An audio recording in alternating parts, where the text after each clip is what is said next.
Hello दोस्तों, कैसे हैं आप लोग। जीवन जीवन का कुछ पता नहीं है। ये हमारी सोच के विपरीत ही होता है। लोग बच्चों को पालते हैं, पढ़ाते हैं कि वो हमारे साथ बुढ़ापे में रहेंगे, पर बच्चे विदेश चले जाते हैं। माता पिता विदेश नहीं जाना चाहते। बच्चे विदेश से आना नहीं चाहते। इसीलिए सबको अकेले ही परिवार से दूर रहना होता है। आज की हमारी कहानी भी कुछ ऐसी ही माँ की है, जो अपने बेटों से अलग अपने देश में अकेली रहती है। करुणा जी अपनी बालकनी में उदास सी बैठी थी। लगातार नीचे खेलते हुए बच्चों को देख रही थी। बच्चों की अटखेलियाँ उनका मन लुभा रही थी। उन बच्चों को उनकी मम्मियाँ संभाल रही थी। कोई बच्चा भाग रहा था, कोई माँ की गोद में नहीं आ रहा था, तो कोई माँ की गोद से उतर ही नहीं रहा था। कोई इधर से उधर उन्हें नचा रहा था। बच्चों की शरारतें और बचपन देखकर उन्हें अपने बेटों की याद आ गई। दोनों भी कुछ ऐसे ही थे। बड़ा वाला अमित गोद में ही नहीं आता था। जब से चलना सीखा था, खुद ही इधर उधर दौड़ जाता था। उसे लगता था कि मैं चलने लगा हूँ तो अब मुझे माँ की गोद की ज़रूरत नहीं है। करुणा जी उसे गोद में लेने को तरस जाती थी। रात को जब वो सोता था तो उसे माँ की गोद चाहिए होती थी। अमित के 2.5 साल बाद छोटे बेटे विनीत का जन्म हुआ। विनीत अमित के बिल्कुल विपरीत था। वो उनकी गोद से उतरता ही नहीं था। हर समय वो गोद में चिपका रहता था। कभी कभी करुणा जी को घर का काम करना भी मुश्किल लगता था, और उस ज़माने में काम वाली बाई भी घरों में ज़्यादा नहीं आती थी। मध्यम वर्गीय परिवार में पत्नियां घर पर ही रहकर घर और बच्चे संभालती थी। इसी में उनका पूरा दिन निकल जाता था। अपने दोनों बेटों की परवरिश वो अपने पति राघव के साथ मिलकर कर रही थी। दोनों बेटे उनकी आंखों के तारे थे। अपने बेटों पर वो भरपूर प्यार दुलार लुटा रहे थे। राघव जी की सरकारी नौकरी थी। इतना तो कमा लेते थे कि घर परिवार अच्छे से चला सके। साथ में अपने माता पिता को भी गांव में पैसे भेजते थे। उन्होंने कह रखा था कि वो दोनों आकर साथ में ही रहे, लेकिन उनके माता पिता को शहर की ज़िंदगी रास नहीं आती थी। वो बीमार भी रहते थे, तो राघव जी को बार बार उन्हें संभालने गांव भी जाना होता था। जब वो गांव जाते थे तो पीछे से कोई ना कोई बेटा बीमार ज़रूर होता था। करुणा जी अकेले ही बेटे को लेकर अस्पताल जाती और उसका इलाज करवाती थी। कई बार तो वो खाना भी नहीं बना पाती थी, ब्रेड से काम चलाना होता था। राघव जी हर शनिवार और रविवार अधिकतर गांव अपने माता पिता के पास चले जाते थे। करुणा जी भी समझती थी कि उनके सास ससुर को अपने बेटे की ज़रूरत है, तो वो भी कभी टोकती नहीं थी। वो अपने दोनों बेटों को पूरा समय देती थी। उन्हें होमवर्क करवाना, घुमाने ले जाना, आइसक्रीम खिलाना, बालों को कटवाना, नए कपड़े दिलाना हो या कई छोटे बड़े काम वो खुद किया करती थी। उनकी ज़िंदगी आराम से चल रही थी। राघव जी अपनी पत्नी को बहुत धन्यवाद देते थे कि वो उनकी तकलीफ़ समझती है और कभी उलाहना नहीं देती थी। करुणा जी एक अच्छी बहू, एक अच्छी पत्नी होने के साथ ही समझदार माँ भी थी। दोनों बेटों को खुद ही पढ़ाती थी और होमवर्क भी कराती थी। परीक्षाओं के समय उनके साथ रात भर जागती थी, क्योंकि उन्हें भी किताबें पढ़ना पसंद था। साथ ही इससे बेटों को भी पढ़ने का उत्साह मिलता था कि पापा ना सही, मम्मी तो हमारा ध्यान रखती है। अपनी माँ से प्रेरित होकर दोनों अच्छे से पढ़ाई करते थे और हर साल अच्छे अंकों से पास होते थे। अब बड़ा बेटा अमित 10वीं की परीक्षाएं दे चुका था और आईआईटी की तैयारी में जुट गया था। 2 साल बाद उसके आईआईटी के पेपर होने वाले थे कि राघव जी के पिताजी का देहांत हो गया। उसमें करुणा जी नहीं गई क्योंकि वो अपने बेटे को पेपर दिलाना चाहती थी। वो उसे अकेला छोड़कर नहीं जा सकती थी। सभी रिश्तेदारों ने बातें बनाई, पर उन्हें लगा था कि अगर वो परीक्षाएं नहीं दिलाएंगी तो अमित की 2 साल की मेहनत बर्बाद हो जाएगी। परीक्षाओं के बाद वो दोनों बेटों को लेकर गांव चली गई। सभी रिश्तेदारों ने बातें बनाई, पर राघव जी और उनकी सास को हालात पता थे, तो उन्होंने समझाया कि रिश्तेदारों की बातों को मन से ना लगाए। गांव में अब उनकी सास अकेले रह गई थी, तो वो सब उन्हें मनाकर अपने साथ में शहर लेकर आ गए। शहर में उनका मन नहीं लगता था, पर धीरे धीरे वो शहर में रहने की आदी हो गई थी। अमित का परीक्षा परिणाम आया और उसका चयन हो गया।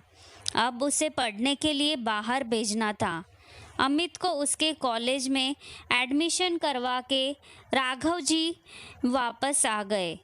अब बेटा महंगे कॉलेज में पढ़ रहा था, तो उसको हर महीने खर्चा भी भेजना होता था और छोटे वाले को भी आगे पढ़ाना था, तो करुणा जी ने घर में ही ट्यूशन क्लासेस खोल ली ताकि वो परिवार में आर्थिक सहयोग कर सके। अब दोनों पति पत्नी ने दिन रात एक कर दिए। 2 साल बाद विनीत भी इंजीनियरिंग की पढ़ाई के लिए दूसरे शहर चला गया।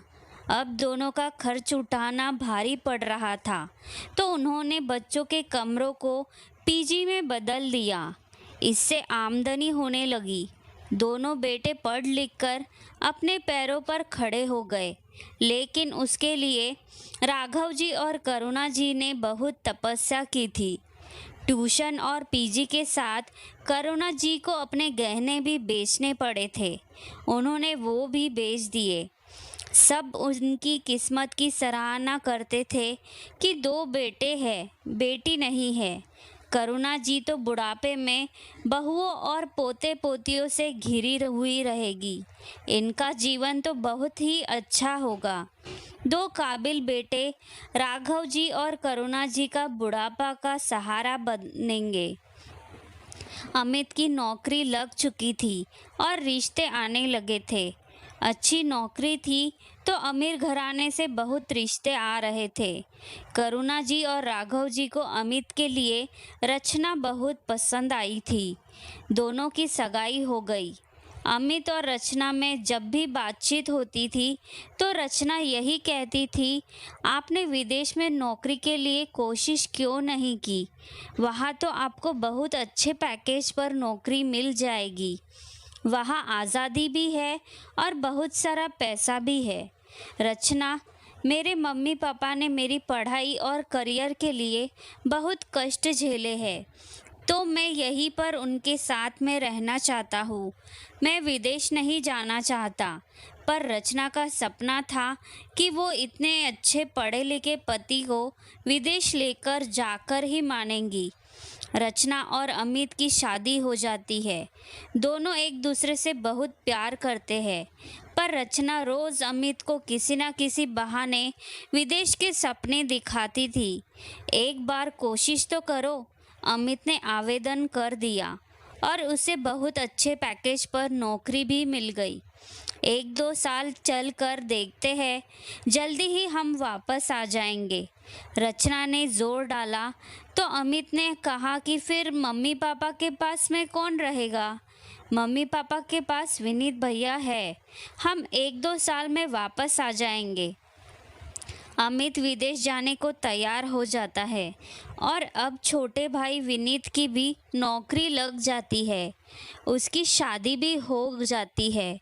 विनीत और रुचि की भी सोच बहुत मिलती थी। दोनों की शादी में विदेश से अमित और रचना आए थे। रचना बार बार विदेशी जीवन का इतना अच्छा बखान करती थी कि रुचि भी अब विनीत पर जोर डालने लगी थी कि आप भी विदेश में नौकरी के लिए आवेदन क्यों नहीं करते हो। रुचि, भैया भाभी पहले ही मम्मी पापा दादी को छोड़कर चले गए हैं, फिर मैं भी चला जाऊंगा तो ये लोग भी तो अकेले किसके सहारे रहेंगे। विनीत, तुम्हारे मम्मी पापा अभी स्वस्थ हैं, अपना काम खुद करते हैं। हम भी 2-4 साल अपनी ज़िंदगी जीकर आ जाएंगे। जब भैया भाभी जी सकते हैं तो हम क्यों नहीं वहाँ का जीवन जिए। रुचि के दबाव में आकर विनीत भी बाहर चला जाता है। वो लोग दुखी मन से छोटे बेटे बहू को विदा करते हैं। अब घर में राघव जी, उनकी मम्मी और करुणा जी ही रह जाते हैं। करुणा जी अपनी सास की बड़ी सेवा करती थी और उनके आराम और खान पान का पूरा ख्याल रखती थी। राघव जी भी अपनी माँ के लिए बहुत करते थे। उनके पैरों की रोज़ मालिश करते थे, उन्हें खुद दवाई देते थे, अपने हाथों से खाना खिलाते थे। एक रात उनकी माँ सोई तो सुबह उठी ही नहीं। भारी मन से उन्होंने माँ को विदाई दी। दोनों बेटों को फ़ोन किया पर दोनों ही नहीं आए।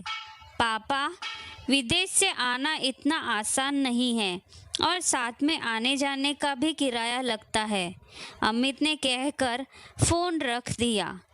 पापा, मैं आ जाता पर आकर क्या करूँगा? अब तो दादी रही नहीं। जो क्रियाकर्म करना था वो आपने कर ही दिए हैं। मैं दादी को यहीं से श्रद्धांजलि दे दूँगा, विनीत ने भी कह दिया। अब करुणा जी और राघव जी को महसूस होने लगा था कि उनके बेटे उनसे दूर चले गए हैं। उनके विदेश से वापस आने की कोई उम्मीद नहीं थी। बड़े बेटे अमित ने वही घर ले लिया तो छोटा बेटा विनीत भी वही का हो गया था। हफ्ते 10 दिन में वो फ़ोन पर बात कर लिया करते थे। कभी आने को नहीं कहते थे और ना ही 2 पैसे भेजते थे। अब तो दोनों बेटे विदेशी धरती पर रच बस गए थे।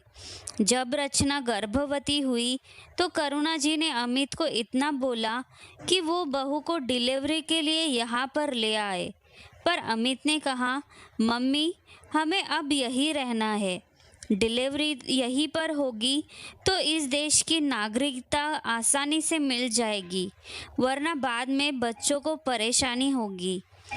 बेटा, तू तो कुछ साल के लिए गया था पर अब वही का होकर रह गया है। ठीक है, जैसे भी रहे, जहाँ भी रहे, बस खुश रहे, हमें और क्या चाहिए। अमित ने पलटकर कुछ नहीं कहा। फ़ोन रखने के बाद करुणा जी फूट फूट कर रोने लगी। राघव जी ने समझाया, बच्चों की अपनी ज़िंदगी है, हम दखल देने वाले कौन होते हैं। राघव जी समझा देते थे पर मन में उन्हें भी चोट लगी थी। वो भी बच्चों के साथ रहना चाहते थे। उनके दिल की पीड़ा उन्हें ही दर्द देने लगी और अचानक हार्ट अटैक से उनकी मौत हो गई। दोनों बेटे दौड़े चले आए। करुणा जी उनसे लिपटकर रोने लगी। उन्हें बहुत बड़ा सदमा लगा था। 15 दिनों तक सब काम हो गया। बेटों ने कहा कि वो उन दोनों के साथ विदेश चले। अब यहाँ अकेले कैसे रहेंगी? तुम दोनों विदेश छोड़कर यहाँ क्यों नहीं आ जाते? अब तो बहुत पैसा कमा लिया है, नौकरी तो तुम्हें भारत में भी मिल जाएगी। यहाँ भी सुविधाओं की कोई कमी नहीं है, ज़िंदगी यहाँ भी जी जा सकती है। मेरा तो यही कहना है, तुम दोनों यहाँ आ जाओ, हम सब साथ मिलकर रहेंगे। मैं भी अपनी बहुओं और पोते पोतियों का सुख उठा लूँगी। अपना बुढ़ापा तुम सबके साथ में बिता लूँगी। अपनी मम्मी की बातें सुनकर दोनों चुप हो जाते हैं। फिर अमित बोलता है, मम्मी, जब दादा दादी गांव में थे तो पापा भी तो गांव में जाकर तो नहीं रहने लग गए थे। नौकरी तो उन्होंने शहर में ही की थी। दादी जी भी तो दादाजी के मरने के बाद शहर रहने आई थी। हम सब गांव में जाकर तो नहीं रहने लग गए थे। हाँ, मम्मी भैया ठीक कह रहे हैं। हम भी अपनी विदेश की नौकरी छोड़कर यहाँ एकदम से आकर नहीं रह सकते हैं। पापा जैसे गांव में नहीं रह पाए थे, वैसे ही हम भारत में आकर अब नहीं रह पाएंगे। विनीत ने अमित का साथ दिया। हाँ बेटा, तुम दोनों के पापा गांव में जाकर नहीं रह पाए थे, इसलिए हर शनिवार रविवार वहाँ जाते थे। पर जो नौकरी वो शहर में करते थे, अगर वो ही नौकरी में होती, गांव में होती, तो ज़रूर हम सब वहाँ जाकर रह लेते। पर घर चलाना भी तो ज़रूरी था। तेरे पापा अपनी इतनी सी नौकरी में 2 घर चलाते थे। शहर में हम रहते थे और गांव में अपनी मम्मी पापा को पैसे भेजते थे। तुमने अपने पापा का दोष तो बता दिया, पर उनके गुणों को कभी देखा भी नहीं। उन्होंने अपने पत्नी और बच्चों को भी संभाला और माता पिता की भी सेवा की थी। उन्होंने सेवा भी की और पैसे भी भेजते थे। तुम दोनों की कंपनी तो भारत में भी है, पर तुम दोनों की पत्नियां यहाँ आकर रहना ही नहीं चाहती है। मैं भी वहाँ आकर तुम लोगों के साथ नहीं रहना चाहती। दादी जी अपने ही देश में थी। मैं तुम दोनों की तरह अपना देश छोड़ना नहीं चाहती हूँ। यहीं पर जन्मी हूँ तो इसी मिट्टी में भी मिल जाऊंगी। तुम लोग अपने परिवार को लेकर यहाँ से जा सकते हो। मुझे तुम लोगों की ज़रूरत नहीं है। मैं यहाँ अकेले तेरे पापा की यादों के सहारे जी लूँगी। करुणा जी साथ जाने से इनकार कर देती है और कहती है, तुम्हारे 1 रुपया भी भेजने की ज़रूरत नहीं है। मुझे तेरे पापा ने की पेंशन मिलती है। दोनों बेटे बहू छोड़कर चले जाते हैं। करुणा जी दूर तक उन्हें देखती रहती है। उन्हें ये बात याद आती है कि लोग कहते थे, तुम तो किस्मत वाली हो, 2 बेटे हैं, बहू और पोते पोतियों के साथ सुख से रहोगी। और आज वो इतने बड़े घर में अकेले रहती है। दैनिक काम निपटाने के बाद बालकनी में आकर बच्चों को खेलते देखते रहती है। अपने बेटों का बचपन याद करती है। अपने पोते पोतियों को तो वो कभी खिला ही नहीं पाई। अतीत से बाहर वो वर्तमान में आ जाती है और बच्चों को देखकर उनके उदास चेहरे पर मुस्कुराहट छा जाती है। दोस्तों, आज की कहानी आपको कैसे लगी ये मुझे कमेंट में लिखकर ज़रूर भेजिएगा और चैनल को सब्सक्राइब कीजिएगा। धन्यवाद।